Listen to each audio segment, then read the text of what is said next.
Boa noite a todos. É uma alegria muito grande estar aqui com vocês na noite de hoje e que a gente vai falar sobre o aspecto consolador da mensagem de Jesus, da doutrina espírita. Muitos de nós chegamos à casa espírita, procuramos o espiritismo com uma necessidade de consolo. Naquele momento de desespero, de dor, de perda, a gente encontra no Espiritismo a força e o consolo necessários para vencer esses momentos. E eu confesso que quando o Pedro Paulo me pediu e sugeriu esse tema, eu não imaginava que eu sabia tão pouco a respeito do que é esse aspecto consolador do Espiritismo. A gente estuda, acha que entendeu a mensagem, acha que consegue explicar e transmitir, mas na hora que a gente volta relendo os mesmos textos, buscando no Evangelho as palavras adequadas, a gente percebe quão pouco a gente tinha entendido. Quão rasa era a nossa percepção acerca do Evangelho. Porque o Evangelho é assim, para a gente conseguir captar a essência, para a gente conseguir sentir a grandiosidade da mensagem, a gente precisa visitá-lo várias e várias vezes. Meditar, retornar ao texto. É isso o que Jesus espera de nós. Essa visita constante às suas palavras. E é interessante porque a doutrina espírita ela já estava prevista por Jesus. Lá no Evangelho de João, principalmente, a gente vê Jesus falar, e Kardec coloca essa passagem lá na Gênesis, no capítulo 1. Jesus nos transmite que muitas das coisas que ele nos disse, nós, naquela época da sua passagem aqui pela Terra, nós não tínhamos condição de compreender. Um exemplo disso é o diálogo dele com Nicodemos, em que Nicodemos não consegue conceber a ideia de reencarnação. Então, muitas das coisas, só o tempo mesmo, só a passagem dos séculos é que poderia vir esclarecer.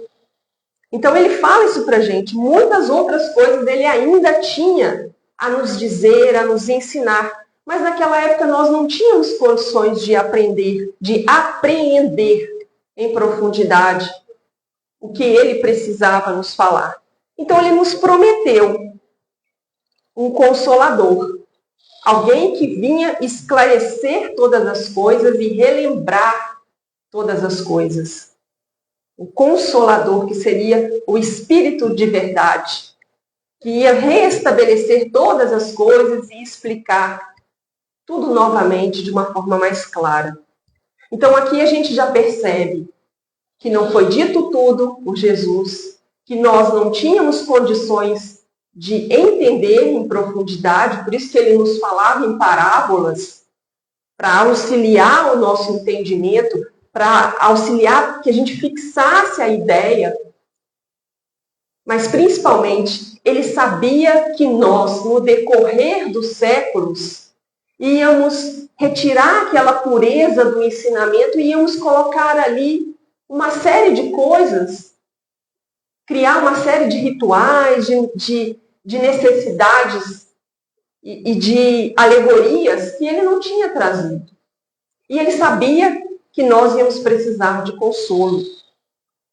Então ele fala no Evangelho de João, no capítulo 14, que ele ia rogar ao Pai para que nos enviasse um consolador. E é interessante que a palavra que ele usa, que foi colocada lá no grego, na tradução para o grego do aramaico, que Jesus falava na época, ele era a língua oficial ali, era uma língua não oficial, mas era um dialeto. A oficial mesmo era o hebraico. Então ele falava em aramaico, muitos dos ensinamentos eram traduzidos para o hebraico, que era uma linguagem mais formal, uma linguagem utilizada no templo, e depois era traduzido para o grego. E o que chegou para nós, ao longo dos séculos, foi essa versão do grego.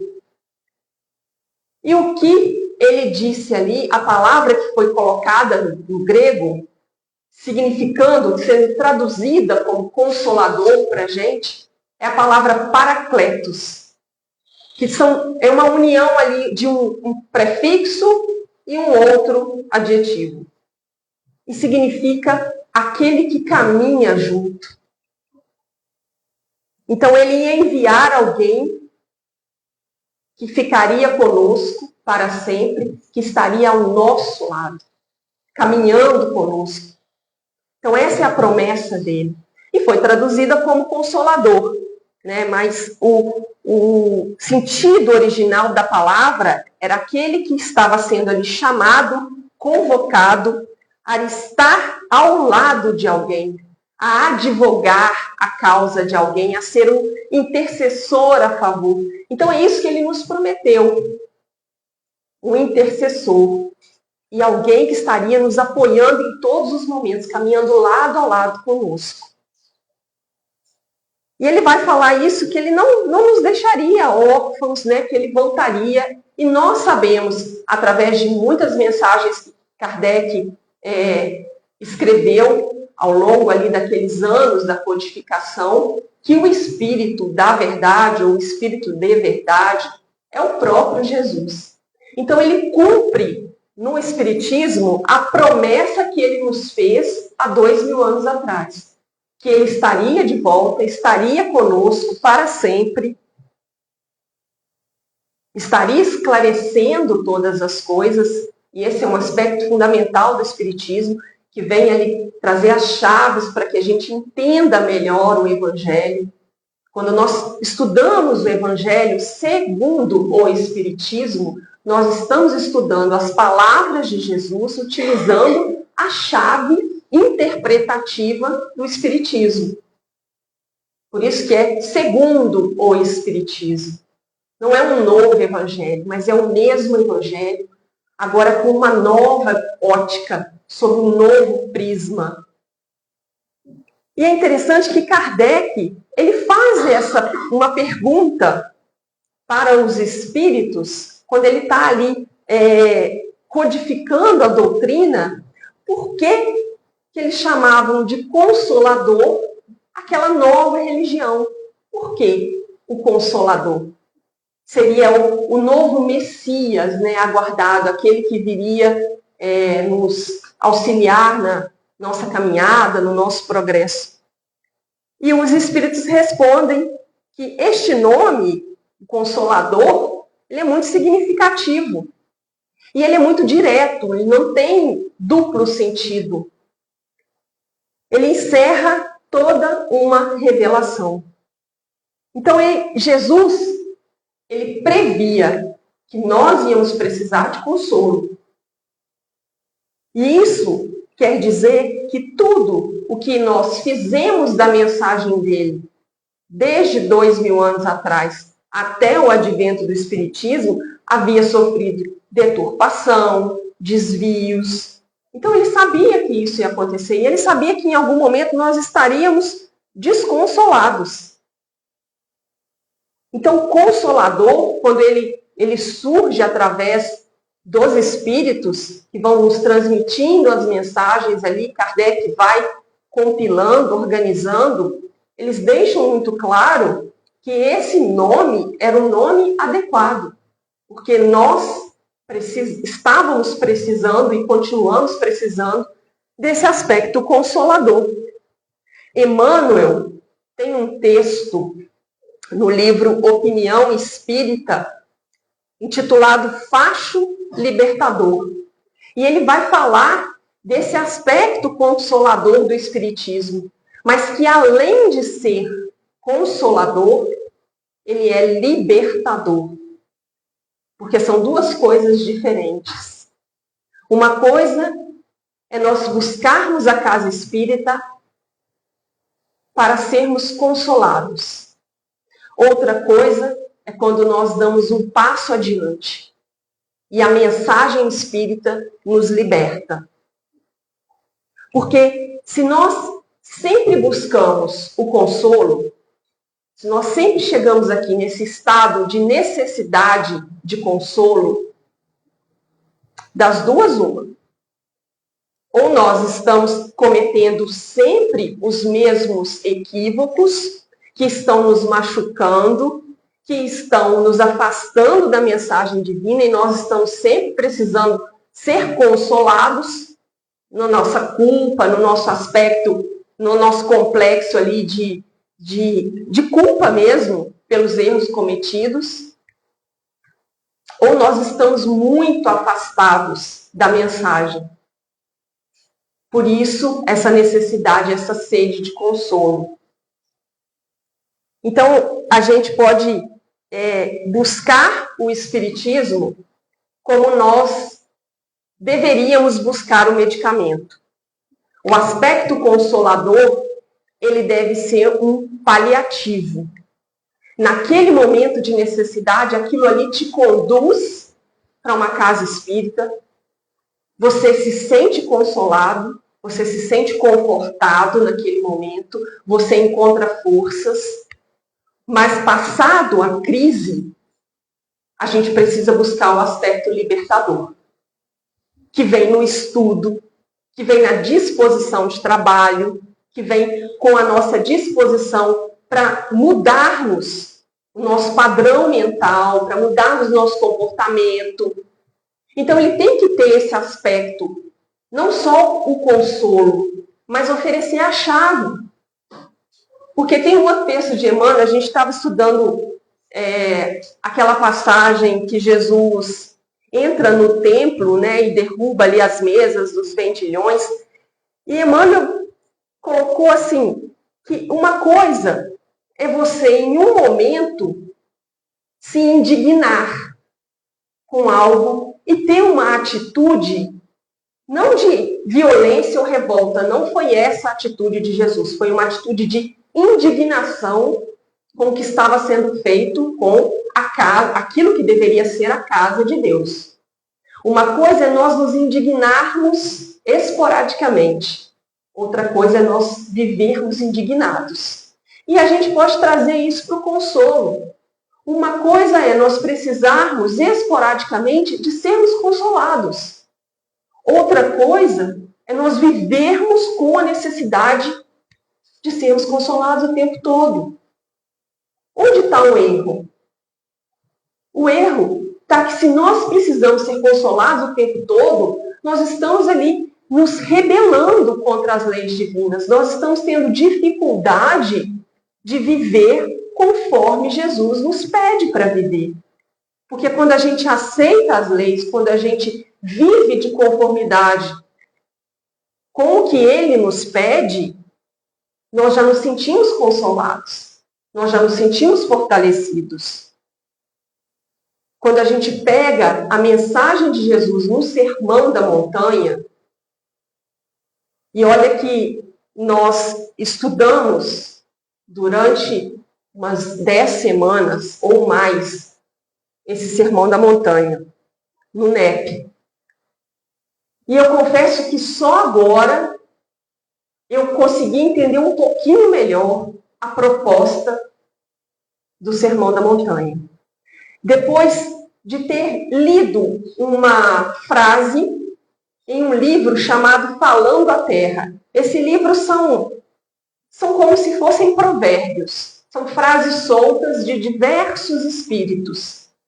E ali na pesquisa que a gente faz com o tema que nós estamos estudando dentro do núcleo de estudo e pesquisa do Evangelho, a gente encontrou essa frase do Espírito Mariano, em que ele afirma o seguinte: a palavra do Cristo no Sermão da Montanha contém mais desafio que reconforto. E a gente estudou durante semanas o Sermão da Montanha, essa frase, e eu não tinha ainda percebido como que isso tem relação com esse aspecto de consolo, mas ao mesmo tempo de oferecer as chaves para que a gente se liberte. Porque é muito reconfortante a gente ouvir Jesus dizer: bem-aventurados os pobres de espírito, porque deles é o reino dos céus. É muito consolador a gente ouvir: bem-aventurados os aflitos, os que choram, porque serão consolados. Então, nós entendíamos essa mensagem do Espírito Mariano, em que ele fala que é mais desafio que reconforto, mas eu percebi que nós entendemos muito superficialmente. Porque quando a gente vai buscar a origem das palavras e a gente pega o original, que foi traduzido para a gente, primeiro, veio do aramaico para o grego, como eu falei, depois do grego para o português. Então, muitas traduções colocaram essa palavra que Jesus usou como bem-aventurados. A maioria delas ou é felizes ou é bem-aventurados. E aí, nessa busca de várias fontes diferentes, nós encontramos que a palavra que tinha sido usada no grego era a palavra makarios, que é uma palavra que, quando a gente vai buscar a origem dela lá no aramaico para saber o que Jesus falou, foi isso que ele falou? Tinha esse sentido realmente, bem-aventurados? Qual palavra ele utilizou? Porque isso é como um telefone sem fio. Você passa de uma língua para outra, sempre tem uma interferência, assim como a gente passa naquela brincadeira, uma palavra de um ouvido para o outro, chega no final com um sentido totalmente diferente. Então a gente foi buscar o que Jesus realmente tinha falado. E a tradução do grego era essa palavra, makarios. Voltando para o aramaico, a gente percebia que tinha duas possibilidades para Jesus ter falado. Mas a possibilidade que fazia mais sentido, que tinha mais lógica, era a palavra Esher. Poderia ser Baruch, que seria um tipo de bênção, ou a palavra Esher.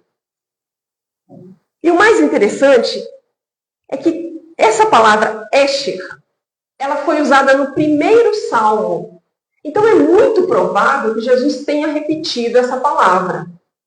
Vocês já vão entender por que eu trouxe as duas. Porque se Jesus falou Baruch, ele queria dizer que eram abençoados aqueles que entendiam a palavra do Criador, viviam conforme as suas leis, mas eram num sentido muito amplo. Se ele tivesse usado a palavra Baruch, ao invés da palavra Esher, ele estava se referindo a uma bênção gratuita. É como a gente pode entender quando Deus nos dá algo sem nós precisarmos fazer um esforço ou dar motivos para que Ele nos forneça essa bênção. Vou dar um exemplo para ficar mais claro. Se ele tivesse falado a palavra Baruch, ele podia estar se referindo à nossa vida. Quando a gente pega, por exemplo, muitos personagens dos romances de Emmanuel, a gente percebe que a maioria cometeu erros gravíssimos.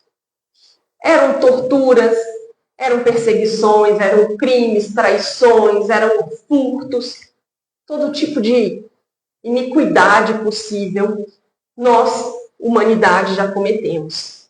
Mas mesmo assim, nós somos merecedores da graça de uma nova existência. Na verdade, nós não somos merecedores. Deus nos fornece uma nova oportunidade, uma bênção gratuita, um Baruch, sem que a gente tenha merecimento para isso. Ele entende a nossa imperfeição, ele quer que nós sejamos espíritos perfeitos, então ele nos oferece uma nova oportunidade. Isso é uma graça, isso é uma bênção gratuita. Mas a palavra que Jesus provavelmente usou porque ela estava lá nos Salmos, a palavra Esher, ela tem outro significado. Ela é um tipo de bênção que a criatura obtém fazendo algum tipo de esforço, fazendo algum tipo de sacrifício, tendo algum movimento, uma contrapartida do indivíduo. Então, na tradução mais adequada que a gente deveria ter usado para as bem-aventuranças, seria avante os pobres de espírito. Seria avante os aflitos, persevere, seja fiel até o fim, movimente-se, busque. Por isso a palavra avante, no sentido de continuar, de você perseverar, que você vai chegar lá.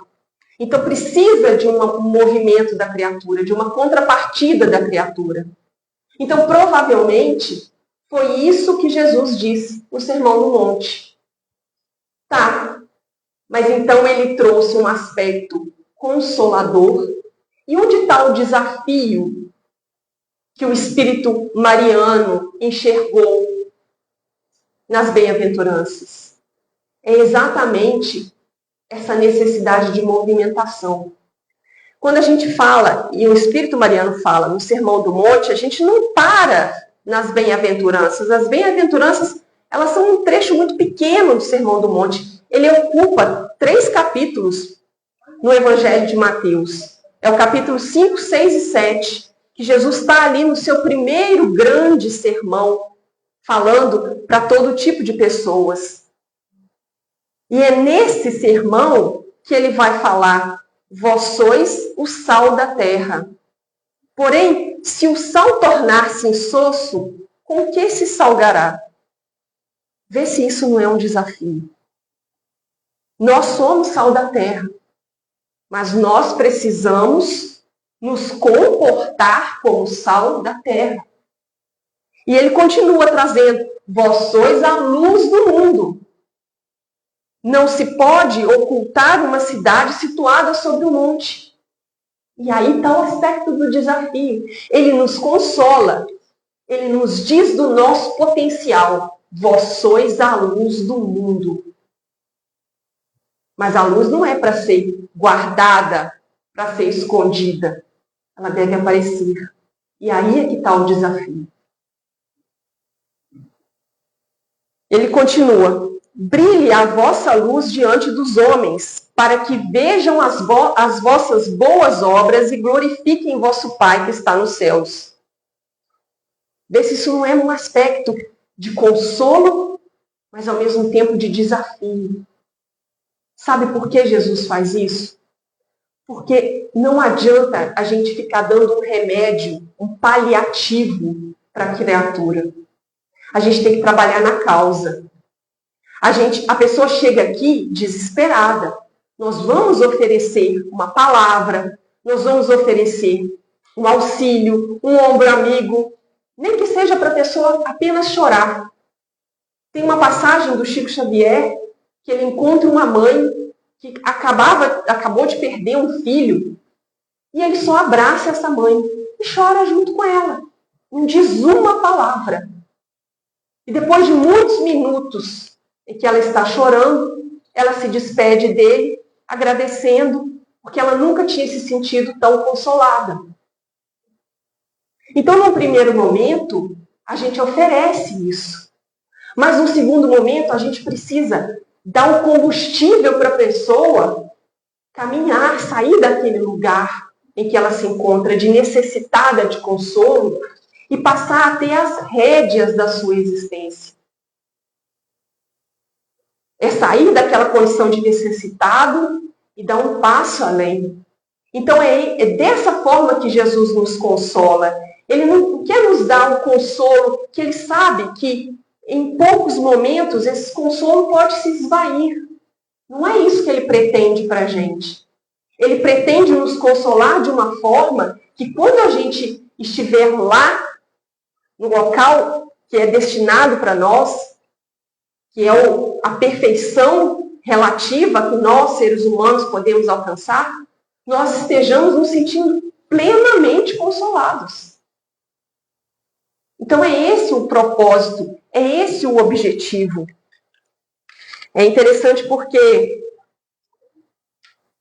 eu ouvi há um tempo atrás, quando a gente começou os estudos, uma palestra de um amigo muito querido, chamado Simão Pedro de Lima, e ele falava assim, que a boa pregação é aquela que consola os desconsolados e aflige os acomodados, os que estão consolados. Então, a boa pregação é essa. Você chega, oferece o medicamento para aquele que está necessitando naquele momento. Mas você incita o outro a sair do comodismo, a buscar a situação perene de consolo.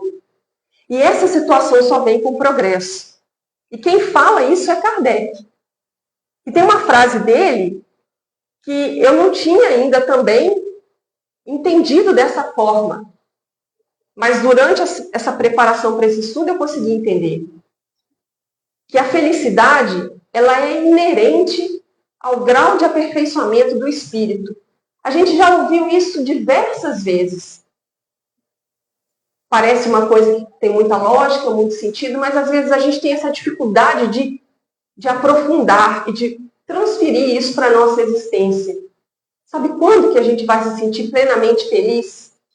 Plenamente consolado? Quando nós estivermos caminhando na nossa evolução, adquirindo a nossa evolução. Aí nós estaremos realmente nos sentindo consolados. E eu queria trazer para a gente discutir aqui um texto que está no livro Fonte Viva, do Emmanuel.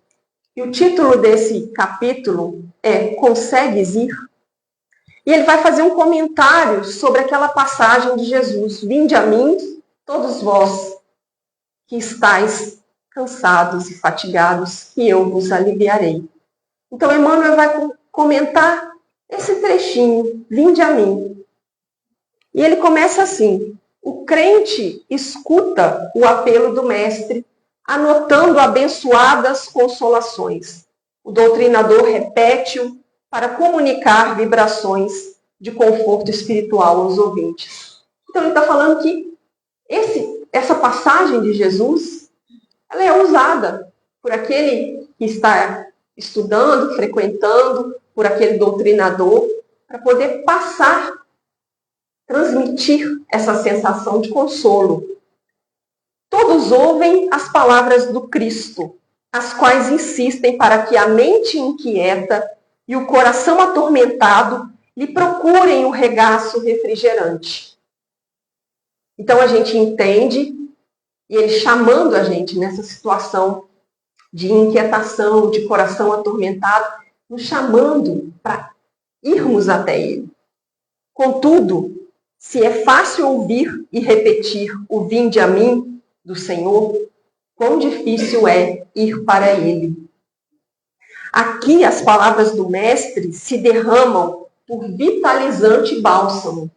Então, naquele primeiro momento, quando a gente ouve o vinde a mim, a gente sente aquele bálsamo vitalizando, o nosso coração. Entretanto, os laços da conveniência imediatista são demasiado fortes. Além, assinala-se o convite divino, ou seja, o vinde a mim, entre promessas de renovação para a jornada redentora. Todavia, o cárcere do desânimo isola o espírito. Quantas vezes a gente já ouviu esse chamado e nos sentimos desanimados de atender? O cárcere do desânimo isola o espírito através de grades resistentes. Acolá, o chamamento do alto ameniza as penas da alma desiludida, mas é quase impraticável a libertação dos impedimentos constituídos por pessoas e coisas, situações e interesses individuais aparentemente inadiáveis. Então a gente se utiliza desses desculpismos, e eu estou usando essa palavra porque existe um texto do Emmanuel com esse título, desculpismo, em que ele vai deixar claro que a maioria das desculpas que a gente dá achando que são justificativas são só desculpas. Então você utilizar, eu tenho muitos compromissos de trabalho, tenho muitos compromissos em casa, eu me encontro enfermo, não é justificativa, é desculpa. Então ele coloca que às vezes os nossos interesses divergem desse caminho que a gente tem que tomar para o vinde a mim. Então a gente utiliza coisas e pessoas como desculpa para não ir até ele. Porque preferimos ficar acomodados, relaxados aqui, e nos momentos de dificuldade e dor a gente busca Jesus, busca um remedinho, um analgésico, mas a gente insiste em não buscar a causa e em não querer trabalhar a causa do desconsolo. Porque esse desconsolo, na maioria das vezes, ele é fruto das ilusões que a gente cria, das necessidades fictícias que a gente tem. A gente tem necessidade de ser como o outro é, de ter a vida que o outro tem. E aí, quando aquilo não é para a gente, nos sentimos desiludidos, desconsolados, desanimados. Emmanuel continua assim: Jesus, o nosso Salvador, estende-nos os braços amoráveis e compassivos. Com ele, a vida se enriquecerá de valores imperecíveis. E à sombra dos seus ensinamentos celestes, seguiremos pelo trabalho santificante na direção da pátria universal.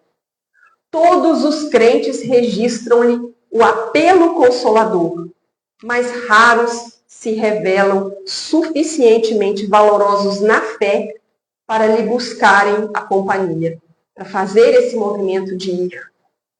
Em suma, é doce escutar o vinde a mim. Entretanto, para falar com verdade, já consegues ir? Então essa é a pergunta que ele deixa para a gente no final do texto. Será que a gente já consegue ir? Ou a gente ainda está amarrado, preso às coisas e circunstâncias materiais que estão impedindo a nossa caminhada na direção desse consolo supremo, dessa felicidade, que é o que Kardec nos fala lá. Então, a felicidade é inerente ao grau de aperfeiçoamento da criatura. Ou seja, aquele consolo, aquela sensação de paz, aquela sensação de proteção, de cuidado divino, ela aumenta à medida que eu evoluo. À medida que eu faço esse esforço contínuo, perseverante, de mudar a mim mesmo, de melhorar os meus sentimentos, o meu padrão vibratório. E às vezes a gente fica na ilusão que nós precisamos de determinadas condições, né? Tudo tem que estar perfeito para que eu realize esse movimento, para que eu realize essa caminhada em direção a Jesus. Mas a proposta dele no Evangelho não é essa. É muito paradoxal todos os ensinamentos de Jesus. Um exemplo, ele nos fala que ele não vem trazer a paz, ele vem trazer a espada. Então, se hoje a gente está aqui muito em paz conosco mesmo, muito satisfeitos com os nossos comportamentos, com os nossos sentimentos, os nossos pensamentos, achando que nós estamos muito bem, né, que já evoluímos bastante, talvez a gente não esteja compreendendo bem a mensagem. Porque não foi isso que ele prometeu, ele falou que ia trazer a espada. Essa dificuldade, essa divisão entre a gente, de, às vezes, se sentir atraído para a matéria, para buscar as coisas materiais, mas ao mesmo tempo ter a consciência e a necessidade de aprimorar o espírito, de espiritualizar a matéria e não o contrário. É isso que ele nos propõe. Desafio o tempo todo. Outro exemplo, aquele que quiser ser o maior deve se fazer o menor. Olha que paradoxo. Olha que convite difícil. Olha que desafio. A gente começar a servir ao outro em vez de ser servido. Essa é a proposta. Isso é o amor do Cristo. Porque o que ele quer para a gente é o que ele já tem. Ele não precisa ser consolado. Ele já se sente completo. A vida dele já é abundante. Ele não nos prometeu que ele veio para trazer a vida e a vida em abundância. Mas todos aqueles que estavam ouvindo Jesus naquele momento estavam vivos. Então, que vida é essa?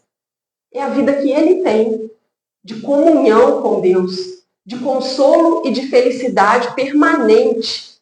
Não é esse relâmpago de felicidade que nós temos aqui na matéria, não é esse relâmpago de consolo que nós temos aqui. É muito mais que isso. Então, é interessante quando a gente pega alguns exemplos, como a gente falou, que o Sermão da Montanha é muito mais desafio que reconforto. Vamos dar um exemplo. Entre todos os apóstolos de Jesus, Pedro era aquele que talvez estivesse mais próximo de Jesus durante todo o tempo. Era Pedro, João, os que estavam ali mais próximos. Mas Pedro cedia a sua casa para que Jesus pudesse pernoitar ali, fazer os ensinamentos, fazer as refeições. Pedro estava com ele o tempo todo. Era seu amigo e escudeiro fiel, queria defender o mestre o tempo todo. Mas nós sabemos que no momento decisivo, Pedro foi aquele que negou Jesus. Então a gente pode se colocar no lugar dele e imaginar a dor daquele coração. Depois que viu o mestre crucificado, tendo o negado 3 vezes, como ele devia estar sofrendo, quanto remorso devia ter naquele coração, quanto arrependimento. Talvez tenha passado pela cabeça dele assim, era melhor eu ter sido fiel a Jesus naquele momento e ido para a cruz ao lado dele do que passar por essa dor que eu estou passando, de ter o negado 3 vezes. E aí o que acontece? Vem Jesus consolar Pedro. E ele pergunta, Pedro, tu me amas? E Pedro responde, sim, Senhor. Então apacenta as minhas ovelhas. Pedro, eu te consolo, mas eu te dou o desafio. Porque eu sei que esse consolo que eu estou te dando aqui nesse momento, ele é passageiro. Agora, se você apacentar as minhas ovelhas, você vai ser eternamente consolado. Pedro, tu me amas? Sim, Senhor, sabes que eu te amo. Então apacenta as minhas ovelhas. Porque esse consolo, essa oportunidade que eu estou te dando de apagar o passado através da confirmação que você me ama, eu estou te dando uma oportunidade de dizer na minha frente que você não me nega, que você me ama. Então eu estou te consolando. Mas o consolo perene, o consolo real, ele só vai chegar depois que você apacentar as minhas ovelhas. E ele consola 3 vezes. Mas ele desafia Pedro 3 vezes. E quem de nós pode avaliar, depois que Pedro passa 30 anos da sua existência, servindo Jesus, consolando, confortando, alimentando, evangelizando todos que o buscavam, mas principalmente dominando a si mesmo, porque era um espírito ainda muito intempestivo, muito enérgico, mas ele vai aos poucos adocicando o seu coração, suas palavras. Quem de nós pode imaginar o quão consolado Pedro permanece até hoje, 2000 anos depois? Porque ele aceitou o desafio, porque ele consolou, ele confortou, ele alimentou, ele cuidou. Porque às vezes a gente olha e fala, apacentar a ovelha é dar alimento. Não é só isso. O pastor naquela época, isso não é um hábito nosso, mas o pastor daquela época, ele conduzia, ele orientava, ele protegia o rebanho, ele dormia à porta do aprisco, para que nenhum ladrão entrasse, para que nenhum animal viesse ferir as suas ovelhas. Então foi esse o papel desempenhado por Pedro, proteger a comunidade cristã que estava nascendo naquele momento, conduzir. Ele foi a pedra que sustentou aquela igreja nascente, porque ele conduzia, ele era a base. Então ele aceitou o desafio. E ali existem inúmeros outros desafios aceitos. Paulo é um outro exemplo.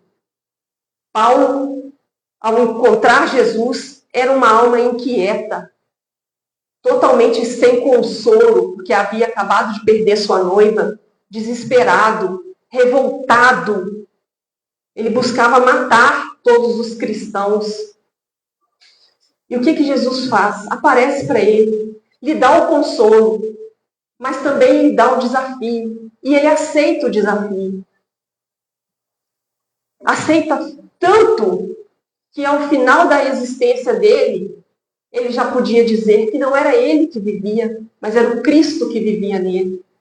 Ele já tinha se apagado, todo o seu orgulho de raça tinha desaparecido. Todo aquele sentimento impetuoso, agressivo às vezes, egoísta, soberbo, orgulhoso, tinha desaparecido. E ali ele estava consolado. Por isso ele podia afirmar que era o Cristo que vivia nele.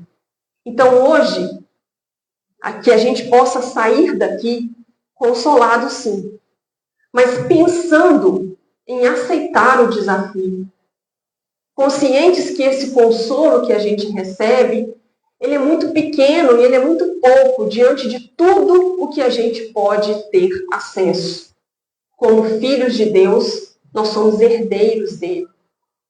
E nós vamos herdar essa felicidade plena. Mas para isso a gente precisa seguir. Avante os pobres de espírito. Avante os aflitos, porque serão consolados. Obrigada, gente. Boa noite para vocês. Muito obrigada pela oportunidade. Eu espero ter conseguido passar para vocês um pouquinho daquilo que eu consegui aprender no estudo, preparando esse estudo, porque acho que de todos aqui, quem saiu mais consolada fui eu. E eu agradeço profundamente a espiritualidade da casa que conseguiu também me auxiliar a transmitir para vocês o que eu gostaria de transmitir na noite de hoje. Muito obrigada.